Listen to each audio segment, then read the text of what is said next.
Welcome to Success Keys TV. Information is the key to transformations. If you are not updated, you're outdated. In this video we will learn about watching what we think. If you are new here, please subscribe to our channel now, so that you won't miss other exciting videos like this one. Let's start by reviewing some beautiful quotes from different people as follows. You are not what you think you are. What you think you are. A wise man. For I say, through the grace given unto me, to every man that is among you, not to think of himself more highly than he ought to think, but to think soberly, according as God hath dealt to every man the measure of faith. Romans chapter 1 2-3. We can't choose our relatives, but we can choose our thoughts, which influence us much more. A wise man. The vague and tenuous hope that God is too kind to punish the ungodly has become a deadly opiate for the consciences of millions. A. W. Tozer. Change your thoughts and you change your world. Norman Vincent Peale. If you like this video, please support our work freely by subscribing to our channel now. Dr. Bruce Wilkinson, the well-known author of The Prayer of Jabez and other bestsellers, talks about motivating people to learn in his series for teachers, The 7 Laws of the Learner. He relates how a note scribbled on a paper he had written in graduate school completely changed his perception of himself, and changed his future. Bruce was in seminary where he took as many classes as he could from Dr. Howard Hendricks, the renowned professor of Christian education, public speaker, and leadership coach. A day came when Dr. Hendricks was to return to the class a paper they had written on some subject, and Bruce was anxious to see the grade his mentor had given him. When he received his folded paper, he slowly opened it just enough to see the grade, A+. He breathed a sigh of relief, then opened it the rest of the way and saw something that shocked him far more than his perfect grade. Scrawled with his traditional purple felt tip pen was this note from the professor: Bruce, I believe you have the potential to become one of this generation's greatest Bible teachers. When Bruce tells this story in public, he has the audience laughing with him as he demonstrates how he walked home from class that day, holding the paper with Dr. Hendricks's note out in front of him in both hands, cradling it like it was the Holy Grail. He floated upstairs to his apartment to show his wife what Dr. Hendricks had written to him, and the rest is history.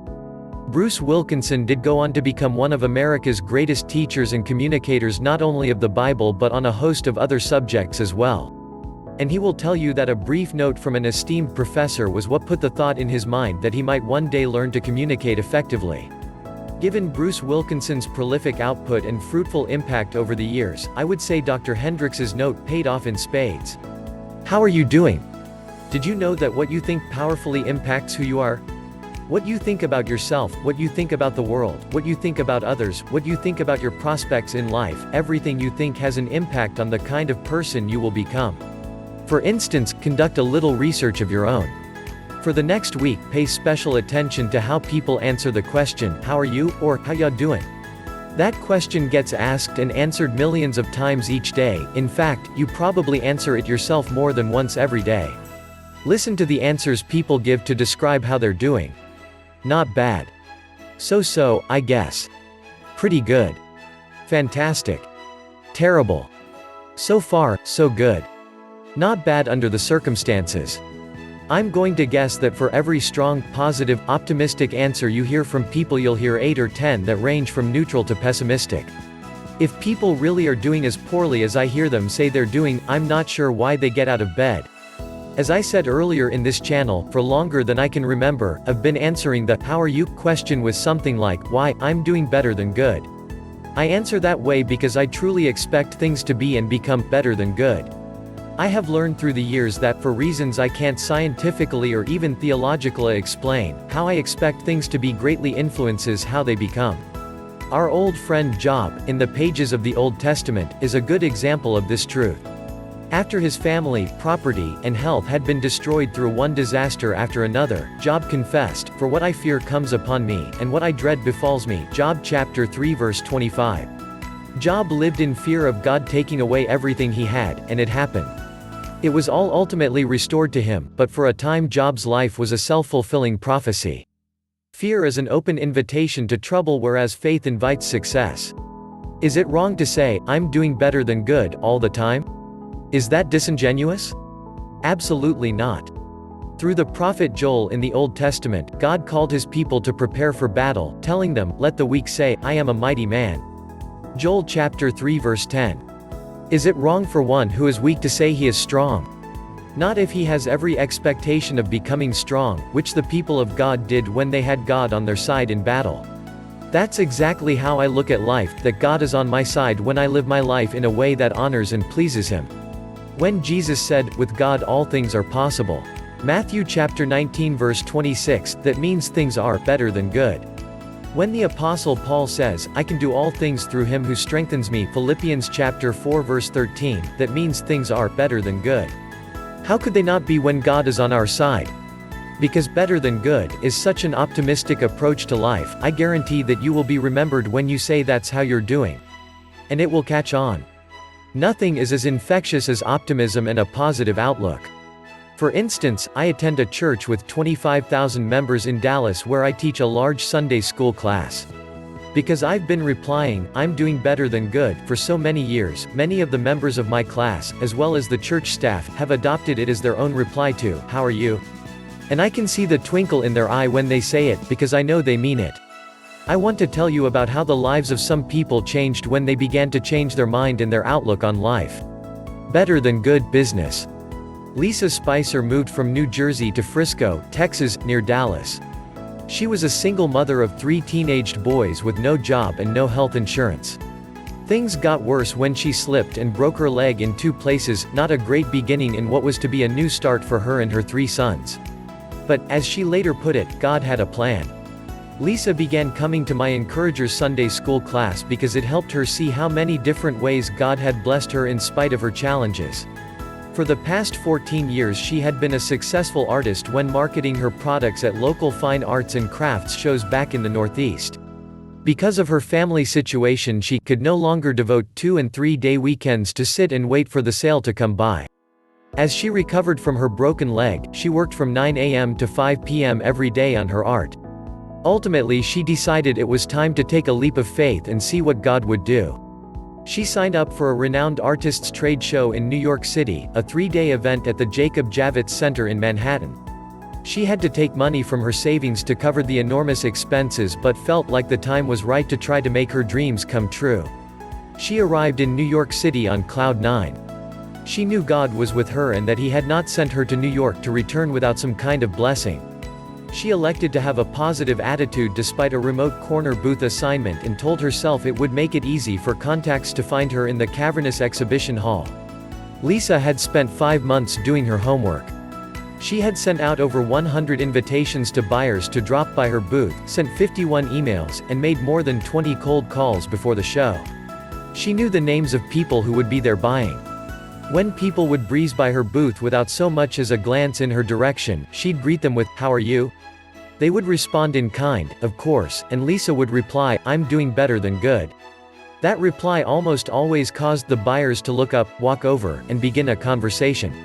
They were intrigued by someone who said she was doing better than good. Even though Lisa said, "I'm doing better than good," it wasn't because she was selling tons of products. She really believed her life was better than good. She'd made the trip to New York, was meeting people and making contacts and having a ball. Selling products was not the determining factor in the status of her life. Things were better than good before she got there, and she was convinced they'd be better than good when she got home. As a result of her efforts, Lisa left New York with 22 companies interested in her products. She has since signed 2 contracts with New York Graphic Society Publishing Group to use her images on products they sell in stores across America as well as galleries and museums. She also has signed a licensing agreement with Encore Promotions, a division of Bradshaw International, to use her art images on a line of holiday dinnerware for the 2006 Christmas selling season. Lisa really believes that adopting the optimistic attitude that life is better than good, as she greeted her future customers in New York, was instrumental in many of them responding positively to her. And so do I. People are attracted to optimism, they love to be around those who believe life is a string of good events tied together one after another. I have to close Lisa's wonderful story with a disclaimer: I'm not suggesting that you should use the "better than good" phrase just to increase your business. Lisa didn't, and neither should you. You should use it because you believe in your heart that life is, indeed, better than good. But with that kind of forward-looking perspective, I would be the last person to limit what God might do in your life. Give it a try and see what happens. A better than good promotion. Kelly Green has worked for 13 years at North Dallas Bank and Trust Co., a company he loves working for. During that time he has received a number of promotions, including being made an assistant vice president in June 2000. But at the end of 2001 he was transferred to a different part of the bank that required him to prove himself all over again. In April 2004, he began attending my Sunday school class and started using the "I'm doing better than good" response with everyone who asked how he was doing. And by the end of 2004 he had been promoted to vice president in his new department at the bank. When he received a performance evaluation from his supervisor, it contained this comment: "Cooperates very well with his supervisor, executives, and coworkers. His attitude is better than good." Kelly got promoted because of his hard work. But he's told me that the simple "better than good" phrase has impacted how he approaches his work. He's confident that his supervisor and others were appreciative of his continually optimistic approach. "I know if I had been his supervisor at the bank, I would have been.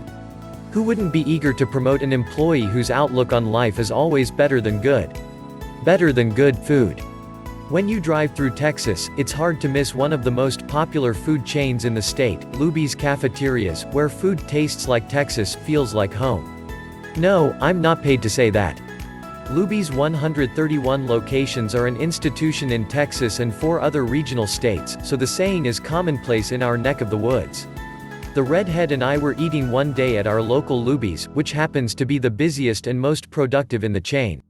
Manager John Cartwright is terrific, upbeat, gung-ho, and loved by his employees.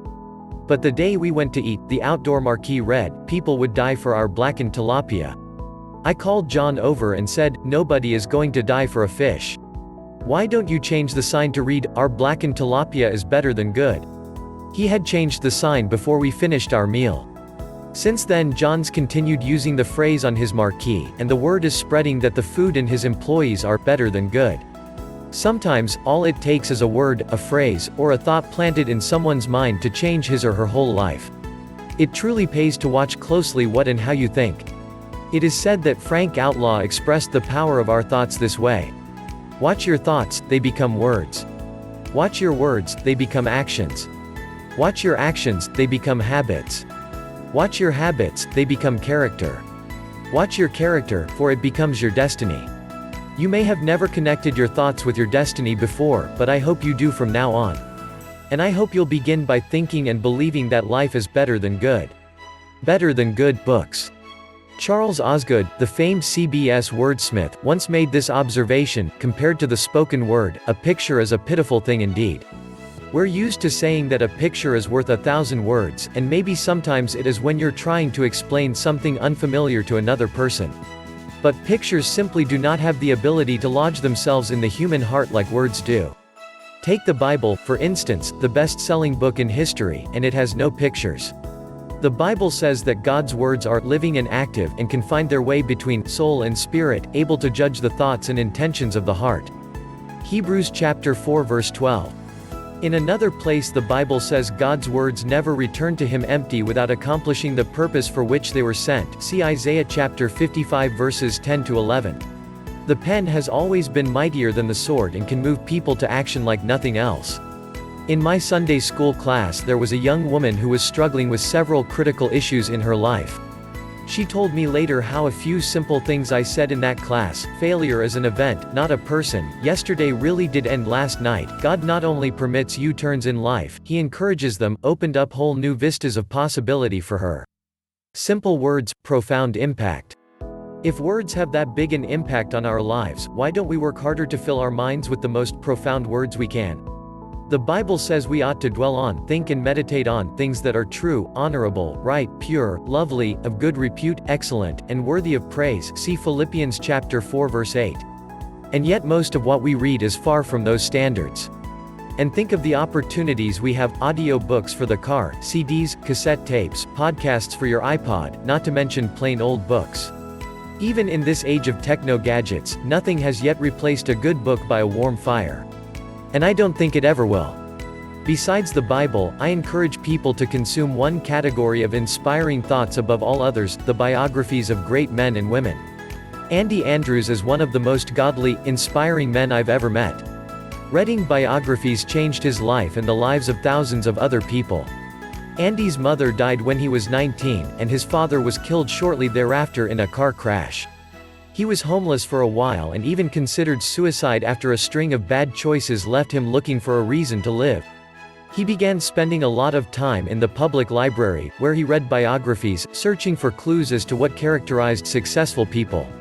The result of more than 200 biographies he read was The Traveler's Gift: 7 Decisions That Determine Personal Success. He was turned down by 51 publishers. I think he decided perseverance was one of the characteristics of successful people, before a publisher accepted his manuscript. His book stayed on the New York Times bestseller list for 17 weeks. He told the story of a fictional character traveling back in time and conversing with 7 successful individuals about the meaning of life and how to find success. Andy credits the reading of the Bible and those 200 biographies with filling his mind with the seeds for accomplishment. Think what the world would have missed if he had chosen to fill his mind with less noble thoughts. Better than good thoughts. Think what the world might miss based on what you're filling your mind with. We pore over the newspaper every day like it has the secrets to life in it. Most people would say they aren't inspired to be a better person by reading the paper, yet they do it. They'd also say they are inspired to reach greater heights by reading the Bible and other great books, but they rarely do. Why do we spend more time reading what won't help us than reading what will? I read the paper nearly every day because it provides information that helps me in my work, stories, facts, trends, and the like. But I don't read it at the expense of reading and studying my Bible. I read each daily so I know what both sides are up to. I love the story of the Eskimo who used to pit his lead sled dogs against one another in weight-pulling contests. The old Eskimo had one black dog and one white dog, and they seemed to outpull each other on a regular basis. Amazingly, the old Eskimo always placed his bet on the winning dog. Long after the 2 dogs were retired, one of the villagers asked how he always knew which one of the 2 evenly matched dogs would win in a given contest. How did he know which one to bet on? It's very easy, the old Eskimo said. I bet on the one I'd been feeding all week. Dogs and minds are no different, the one we feed is the one that's going to win. If you feed the base, carnal mind, that's the one that's going to rule your life. But if you feed the spiritual mind, the mind that feeds on honorable and noble things, that's the mind that will rule. The mind is always hungry and will take in whatever we give it. We just need to give it the fare God intended for it to live on. 2 teen-aged brothers approached their father with a request to be allowed to see a certain popular movie. It had a few brief elements that gave it an R rating, but they felt those negatives were offset by the importance of the story and the quality of the actors. They begged their father to relax his standards just this once. And he promised he'd consider it. The next night when the 3 of them sat down to discuss the movie, the father brought a plate of beautiful brownies to the table. You know, he said, that we only use the finest ingredients when we bake brownies: eggs, cocoa, flour, milk, and nuts. You can eat as many as you like, but I need to tell you that I relaxed my standards just a bit this time and included a little, not much, dog poop in the batter.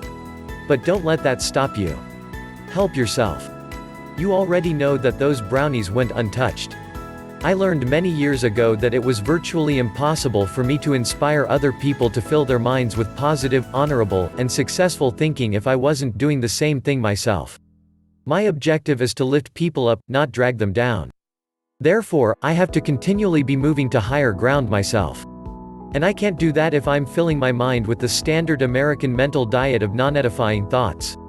I work hard at protecting myself from things that I don't want to be in my mind. My eye gate and ear gate are under constant surveillance when it comes to television, movies, the internet, music, conversations, and reading material. I have heard more than one heartbreaking story from men who have struggled with pornography since their teenage years because they took a quick look and got hooked. Marriages and families have been ruined because of allowing unholy images and words to dominate the mind. I was shocked and disappointed a few years ago when 2 popular newspaper advice columnists encouraged couples whose marriages were no longer exciting to get a boost by viewing pornography together. That's bad advice. You cannot dump garbage into a well and expect the water to be good. You cannot feed the mind on demoralizing filth and expect your life to be good, clean, pure, powerful, and motivated. Better than good, change of mind. The first 2.5 years I was in sales I really struggled. Then I attended a meeting conducted by P.C. Merrill. He apparently saw something in me, because after the meeting he told me he had been watching me for months and thought I could be the national leader in sales, in a company with over 7,000 sales reps. He said he thought I could be one of the great ones, even an executive in the company, if I would only apply myself. I previously saw myself as a small-town guy with little potential. But he painted a different verbal picture that changed my self-image immediately. And that year I finished number 2 in the nation. Don't misunderstand. Up to that time I had learned all the techniques of sales, the salesperson was trained but the person himself was not. But P.C. Merrill's words changed my mind, and my life. This final, fabulous story is about a woman who was a beloved associate in my own company, a person who blossomed in ways I've rarely seen equaled. When Melissa Hovendick came to work for us, I honestly wondered whether she could be successful in her job. When she was transferred to sales, I was blown away. Within months, she was our number 1 salesperson. Here's Melissa's explanation: you can change where you are and what you are by changing what goes in your mind. I am living proof. Melissa's story is so incredible I could write a book on it alone, but let me give you some highlights. She was raised in an abusive, alcoholic home, had suicidal thoughts at age 12, married an abusive husband at age 18 to escape the abusive situation at home, and was constantly sick due to emotional stress. Melissa was employed as a hairdresser and had never worked in an office when she responded to an ad for a filing job at the Ziglar Corporation and was chosen over other more qualified candidates. From the time she arrived, Melissa embraced our philosophy on how to have a better than good life. She began to saturate her mind with the right things. She listened to our recordings, and recordings of the New Testament, non-stop. She even switched to Christian radio. Melissa went from being in the doctor's office almost weekly to working out regularly and feeding her body the right foods and nutritional supplements. She also began to go to night school to improve her education. She quit watching television shows that were not constructive and reading magazines that caused her to feel bad about herself. She prayed constantly, quit seeing people who were not a positive influence, and instead surrounded herself with people she admired and respected. Melissa guarded her mind and allowed only positive input. Eventually she left her abusive husband. Melissa began a steady round of promotions in our company. In every department, one of the women would reach out to her and, seeing her potential, encourage her. She went from filing to customer service to data processing to sales in quick succession. She started at our company making $17,000 a year but became the company's top salesperson and record setter. Melissa's mentor in sales introduced her to a friend in Omaha, Nebraska, named John, who was a nice, young man but not a Christian. She invited him to one of our seminars, where he became a Christian, started using my principles, and experienced a dramatic change in his own life. Melissa was eventually offered a job in Omaha by a Ziglar training systems client. She accepted, moved to Omaha, and married John Hovendick. She continued to listen to our teaching tapes and scripture to, as she puts it, replace all the old tapes in my mind with new ones. See Romans chapter 12 verse 2. 8 years ago Melissa was hired by another company to improve the company so it could be sold. A year later that company sold and her bosses asked her to stay on to help them start a brand new business. Starting with only a handful of brochures, she hit the road selling and grew that company from $0 to $50 million in annual revenue. She's been the VP of sales at that company for 5 years, and it is now the largest privately owned company in her industry's very narrow market segment. Her salary grew from $65,000 to 6 figures annually, and the first number was not a 1. She and John have a wonderful marriage, 2 beautiful children, and a home on 5 acres of land. John owns his own tree care company and Melissa continues to work as VP of sales for her company on a part-time basis and still pulls down 6 figures part-time. She still practices the habits that caused her life to change. I have continued to make the choice to constantly watch what I am putting in my mind, because I know the choices you make today will affect you the rest of your life, for the positive or the negative. Dear reading friend, if you run into Melissa Hovendick somewhere today and ask her how her life is, I know she will tell you it is better than good. Wouldn't you agree?